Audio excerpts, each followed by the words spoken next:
আমাদের আজকের হিরো বাংলাদেশের সর্বকালের সর্বশ্রেষ্ঠ প্রকৌশলী, যাকে নিয়ে একসময় সমগ্র বিশ্বে তোলপাড় হতো, যিনি সমগ্র বিশ্বে বিশেষ করে ইউএসএ এবং ওয়েস্টার্ন ওয়ার্ল্ডে এক নামে পরিচিত, স্কাই স্ক্র্যাপার প্রযুক্তির জনক, যার হাত ধরে হাইরাইজ বিল্ডিং কনস্ট্রাকশন পূর্ণতা পেয়েছে।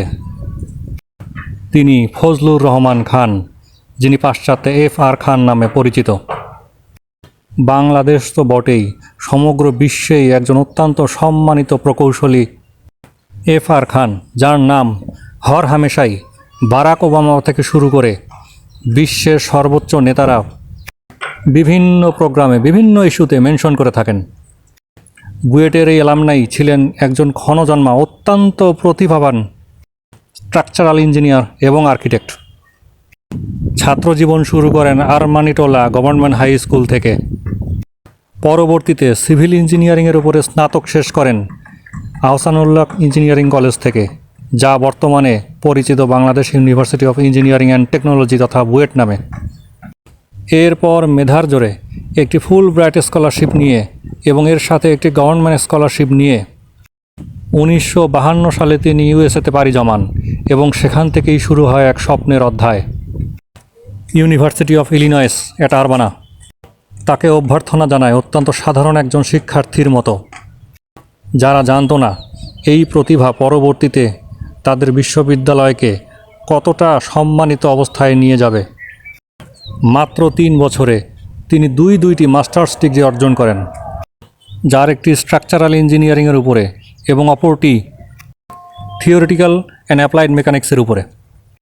তিনি পিএইচডি শেষ করেন স্ট্রাকচারাল ইঞ্জিনিয়ারিংয়ের উপর, থিসিস শেষ করেন রেক্টেঙ্গুলার প্রি স্ট্রেস কংক্রিট বিমের উপর। মজার বিষয় হলো, তিনি যখন থিসিস ডিফেন্স করছিলেন তখনও তার হোম টাউন অর্থাৎ ঢাকা সর্বোচ্চ 3 তলার উপরে কোনো বিল্ডিং দেখেনি এবং তিনি নিজেও এর পূর্বে 3 তলায় ভবনে বসবাস তো দূরের কথা, চোখেও দেখেননি। কিন্তু তারপরও তার এই সাফল্যের কারণ কি? দর্শক, এখানেই আমাদের জন্য শিক্ষা। বহুতল ভবন চোখে না দেখলেও তিনি বাঁশ দেখেছিলেন, বাঁশ, ব্যাম্বু। প্রিয় দর্শক, এই ব্যাম্বুই তাকে অনুপ্রেরণা যোগায়। আপনি আমি হাজার বছর ধরেও বাঁশ অথবা বাঁশের মতোই সহজ সরল কোনো জিনিসের প্রতি তাকিয়ে থাকলেও যে ধরনের চিন্তা কখনো কল্পনাতেও আসবে না, ঠিক সেই অবিশ্বাস্য চিন্তাধারাই খেলতো এই জিনিয়াসের ব্রেইনে। এই বাঁশ দেখেই সর্বপ্রথম টিউবিউলার বিল্ডিংয়ের কনসেপ্ট তার ব্রেইনে কাজ করতে থাকে। বিষয়টি সহজভাবে চিন্তা করুন এইভাবে, একটি বাঁশের এক একটি গাঁটি এক একটি তলা বা স্টোরির মতো। যেই বাঁশের 10টি গাঁটি আছে সেটি আসলে 10 তলা ভবনের সমান। ঠিক এভাবেই চিন্তা করে এগিয়েছিলেন তিনি।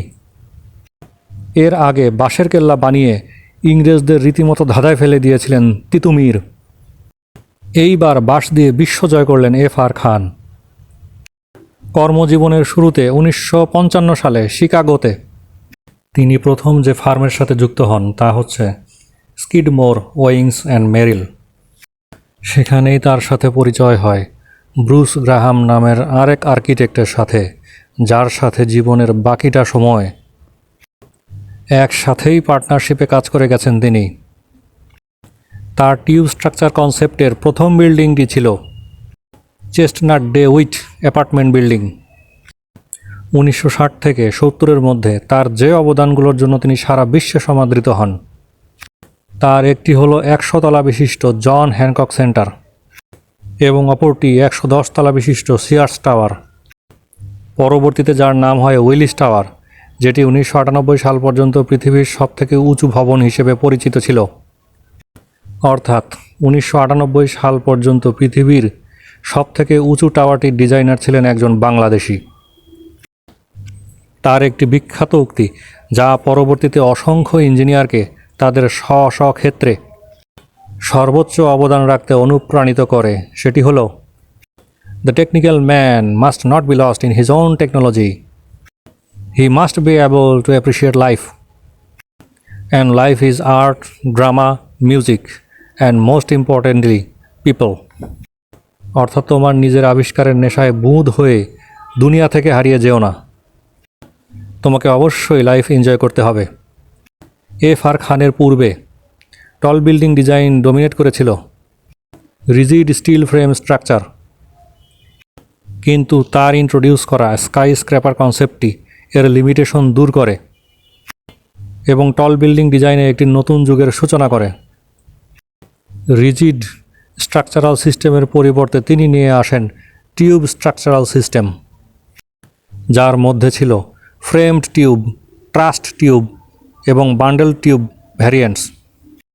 তার টিউব কনসেপ্টটি ছিল মূলত একটি বিল্ডিং স্ট্রাকচারের সম্পূর্ণ পেরিমিটার জুড়ে পাতলা দেয়াল বিশিষ্ট একটি টিউব সিস্টেম ডেভেলপ করা, যা একটি ইন্টিগ্রেটেড মডেল হিসেবে কাজ করে এবং বিল্ডিংয়ের উচ্চতা বহুগুণ বাড়াতে সাহায্য করে। তার এই রিভলিউশনারি আবিষ্কারের পর 40 তলার উপরে নির্মিত প্রায় সকল ভবনেই তার এই টিউব কনসেপ্টটি ব্যবহার করা হয়। এভাবে বিল্ডিংয়ের হাইট বাড়ার সাথে সাথে ল্যাটারাল লোড ডমিনেট করা শুরু করে। সিজমিক এবং উইন্ড প্রেশারকে মানুষ আগে তেমন গুরুত্ব দিত না, হিসাবে ধরত না, কিন্তু এবার দেখা গেল অনেক বেশি উচ্চতায় এই দুইটি ল্যাটারাল ফোর্সই ডমিন্যান্ট ফোর্স হিসেবে কাজ করে। অর্থাৎ বহুতল ভবনের একদম উপরতলাগুলোতে ভার্টিক্যাল লোডের চেয়ে হরাইজন্টাল লোড বেশি ইফেক্টিভ। এর ফলে বিল্ডিং কোডগুলোতে পরিবর্তন আসে এবং নতুন নতুন প্যারামিটার ইন্ট্রোডিউস হতে থাকে। ভূমিকম্পের বিষয়ে মানুষ আগের চেয়ে অনেক বেশি সচেতন হতে শুরু করে। আর মিস্টার খানের সূচিত টিউবিউলার সিস্টেম এই ধরনের ল্যাটারাল ফোর্সকে অনেক বেশি ইফেক্টিভলি উইথস্ট্যান্ড করতে পারে। এখানেই তার সিস্টেমটি বাজি জিততে শুরু করে। রেসের 1 নম্বর ঘোড়া হয়ে ওঠে তার কনসেপ্ট। টিউব স্ট্রাকচারগুলো হয় সাধারণত স্টিফ এবং অন্যান্য ফ্রেম সিস্টেমের চেয়ে ল্যাটারাল লোডের ধাক্কা নিতে অনেক বেশি প্রস্তুত থাকে। তার এই সিস্টেমটি ভবনকে সাধারণত শুধুমাত্র বেশি শক্তিশালীই করে না, নির্মাণ ম্যাটেরিয়ালের পরিমাণও কমায়। ফলে ডিজাইনটি কস্ট ইফেক্টিভ হয়। এছাড়াও এই টিউবিউলার ডিজাইনের মাধ্যমে অনেক বেশি উচ্চতায় পৌঁছানো যায়। এই ডিজাইনের মাধ্যমে বিল্ডিংয়ের ইন্টেরিয়র স্পেস বেড়ে যায়। বিল্ডিং আরও বেশি লিভেবল হয়, অর্থাৎ ভিতরের কলাম সিস্টেমগুলো বাতিল হয়ে যাওয়ায় ইন্টারনাল স্পেস বৃদ্ধি পায় এবং আপনি আপনার মন মতো ইন্টেরিয়র ডিজাইন করতে পারেন। এছাড়াও এক্সটার্নাল শেপ ভ্যারিয়েন্ট তৈরি হয়। আপনার ইচ্ছা মতো শেপে বিল্ডিং ডিজাইন করতে পারবেন, যা আর্কিটেক্টদের জন্য একটি নতুন যুগের সূচনা করে। অর্থাৎ আজকের দিনে আর্কিটেক্টদের সংখ্যা বৃদ্ধির একটি অন্যতম ভূমিকা তৈরি করে দিয়ে গেছেন তিনি। শুধু আর্কিটেক্টদের জন্য নয়, কন্ট্রাক্টর, ইঞ্জিনিয়ার, ইনভেস্টরদের জন্য, সবার জন্যই ভাস্ট অপরচুনিটি নিয়ে আসে। জমির সর্বোচ্চ ব্যবহার তৈরি করে, অর্থাৎ অল্প জমিতে অনেক বেশি তলাবিশিষ্ট ভবন নির্মাণে বিপ্লব তৈরি হওয়ায় রিয়েল এস্টেট জগতে সাড়া পড়ে যায়। আর খান হাইরাইজ বিল্ডিংয়ে লাইটওয়েট কংক্রিটের ব্যবহার সূচনা করেন। তার সাকসেসফুল ডিজাইনের একটি অন্যতম কম্পোনেন্ট ছিল প্রি ফ্যাব্রিকেটেড মেম্বার ইউজ এবং একই ডিজাইনের ফ্রেম এর রিপিটেটিভ ইউজ। এর ফলে তার ডিজাইন করা প্রজেক্টগুলো অত্যন্ত কম সময়ের মধ্যে বাস্তবায়নযোগ্য হয়। 1960-এর পর থেকে আমেরিকায় জন্মের হার বৃদ্ধি পায়। এছাড়াও অভিবাসন বাড়তে থাকে, যার ফলে জমির উপরে অত্যন্ত চাপ সৃষ্টি হয়। ফলে অল্প জমিতে সুউচ্চ ভবন নির্মাণের চাহিদা হু হু করে বাড়তে থাকে। তার এই সময়োচিত এবং যুগোপযোগী আইডিয়া আমেরিকানদের জন্য তথা বিশ্বের জন্য যে কত বড় আশীর্বাদ হয়ে আসে তার সাক্ষী কেবল ওই সময়। এভাবে একের পর এক বহুতল ভবন নির্মিত হতে থাকায় মনে হতে থাকে যেন আকাশে শহর তৈরি হচ্ছে। এজন্য তাকে স্কাই সিটি তৈরির অন্যতম উদ্যোক্তা হিসেবে চিন্তা করা হয়। স্কাই ইজ দ্য লিমিট কথাটিকে বাস্তবে পরিণত করার রূপকার তিনি।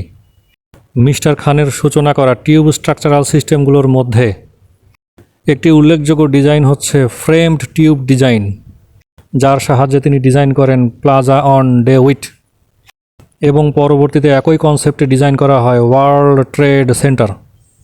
এছাড়াও আরেকটি ভ্যারিয়েন্ট হচ্ছে trussed tube and cross bracing, যার উদাহরণ হচ্ছে John Hancock Tower. Citigroup Center এবং ব্যাংক অফ চায়না টাওয়ার। তার আরেকটি কনসেপ্ট হচ্ছে বান্ডেল টিউব সিস্টেম, যার মাধ্যমে ডিজাইন করেন উইলিস টাওয়ার। এছাড়াও তার অন্যান্য কনসেপ্টের মধ্যে রয়েছে tube in tube, out Regard and belt trash, concrete tube structures ইত্যাদি। এমনকি হাল আমলের বুর্জ খলিফাতেও তার ডিজাইন কনসেপ্ট ব্যবহার করা হয়েছে। স্কাই স্ক্র্যাপারে তাকে টেক্কা দেওয়ার মতো কোনো টেকনোলজি আজও আবিষ্কৃত হয়নি। আর সব কিছুর উৎসমূলে কিন্তু সেই বাঁশ, যাকে আমাদের দেশের অনেক কনস্ট্রাকশন ঠিকাদাররা রেইনফোর্সমেন্টের বিকল্প হিসেবে ব্যবহার করে। অর্থাৎ আমাদের দৌড় ওই পর্যন্তই। মিস্টার খানের অবদান কিন্তু আরও আছে। কম্পিউটার এইডেড ড্রয়িং তথা ক্যাড ড্রয়িংয়ের একজন অন্যতম পায়োনিয়ার তিনি। এভাবে বলতে থাকলে মনে হয় না তার গল্প শেষ হবে। তার জীবনে অ্যাওয়ার্ডের শেষ নেই। স্ট্রাকচারাল ইঞ্জিনিয়ারিংয়ে অসংখ্য অ্যাওয়ার্ড পেয়েছেন তিনি। সেগুলোর নাম বলে লাভ নেই, কারণ আপনারা অধিকাংশই চিনতে পারবেন না। শুধু এটুকুই মনে রাখুন, তিনি এমন একজন ব্যক্তি যিনি অ্যাওয়ার্ড নেন না, অ্যাওয়ার্ড সৃষ্টি করেন। ফজলুর রহমান খানের জন্ম মাদারীপুরের ভান্ডারিকান্দিতে। তার পিতা ছিলেন খান বাহাদুর আব্দুর রহমান খান। তিনি জগন্নাথ কলেজের প্রথম প্রিন্সিপাল ছিলেন। ফজলুর রহমান খানের শৈশবের ছোঁয়া লেগে আছে মাদারীপুরে তার গ্রামের বাড়ির পথে প্রান্তরে। চিরসবুজ বাংলার প্রত্যন্ত গ্রাম থেকে উঠে আসা অসংখ্য প্রতিভার মধ্যে তিনি ছিলেন এক বিরল প্রতিভা। অবসরে যিনি গাইতেন রবীন্দ্রনাথ ঠাকুরের গান। তার দুরন্ত শৈশবের সাক্ষী ছিল ফরিদপুর জেলা। এমন প্রতিভা আমরা আবার কবে পাব, অথবা আদৌ পাব কি? ফজলুর রহমান খানেরা দশকে দশকে জন্মান না, কিন্তু যখন জন্মান তখন জাতি ধর্ম বর্ণ ঊর্ধ্বে থেকে সমগ্র পৃথিবীর জন্য এমন কিছু করে যান, এমন অবদান রেখে যান, যাতে পরবর্তী প্রজন্ম গর্ব করতে পারে। প্রিয় দর্শক, পেশায় তিনি ছিলেন একজন স্ট্রাকচারাল ইঞ্জিনিয়ার এবং আর্কিটেক্ট। স্ট্রাকচারাল ইঞ্জিনিয়ারিংয়ের আইনস্টাইন বলা হয় তাকে। ওয়েস্টার্ন ওয়ার্ল্ড এবং আমেরিকাতে এখনও তার আকাশচুম্বী জনপ্রিয়তা। একজন সিভিল ইঞ্জিনিয়ার এবং আর্কিটেক্টের আদর্শ আইডল তিনি। এখনও প্রজন্মের পর প্রজন্ম তার গল্প শুনে একজন এফ.আর. খান হয়ে উঠতে চায়। প্রিয় দর্শক, এফ.আর. খানের লিজেন্ডারি নিয়ে প্রয়োজনে আবারও আপনার সাথে অন্য একটি পর্বে দেখা করব। তথ্যবহুল ভিডিও চিত্র নির্মাণের চেষ্টা করব। বর্তমান প্রজন্মের জন্য একটি বার্তা: তোমরা যারা প্রকৌশল বিশ্ববিদ্যালয়ে ভর্তি হতে চাও, অনেক স্বপ্ন এবং প্যাশন নিয়ে সামনে এগিয়ে যাচ্ছ, প্রকৌশল বিশ্ববিদ্যালয়ে ভর্তির বেস্ট মেন্টরশিপ, গাইডেন্স এবং আইডিয়াল হাউস টিউটর পেতে ডেসক্রিপশন বক্সে দেখানো নাম্বারে যোগাযোগ করতে পারো। আরেকটি বিষয় হলো, আপনারা যারা factory, warehouse, workshop, industrial complex, commercial অথবা রেসিডেন্সিয়াল বিল্ডিং একটি স্বনামধন্য প্রতিষ্ঠান দ্বারা ডিজাইনের কথা ভাবছেন, তারা ডেসক্রিপশন বক্সে দেখানো নাম্বারে যোগাযোগ করবেন। কোড বেসড বিল্ডিং ডিজাইন এবং ভূমিকম্প সহনশীল স্থাপনা নির্মাণের জন্য আস্থার নাম আহসান ইঞ্জিনিয়ারিং। এছাড়াও সয়েল টেস্ট, ডিজিটাল সার্ভে সহ ইন্টেরিয়র ডিজাইনের সমস্ত খুঁটিনাটি সেবা পেতে আমাদের সাথেই থাকবেন ইনশাআল্লাহ। আগামী পর্বে অন্য একটি টপিক নিয়ে আসার চেষ্টা করব। আশা করি ভালো থাকবেন। প্রকৌশলী আহসান।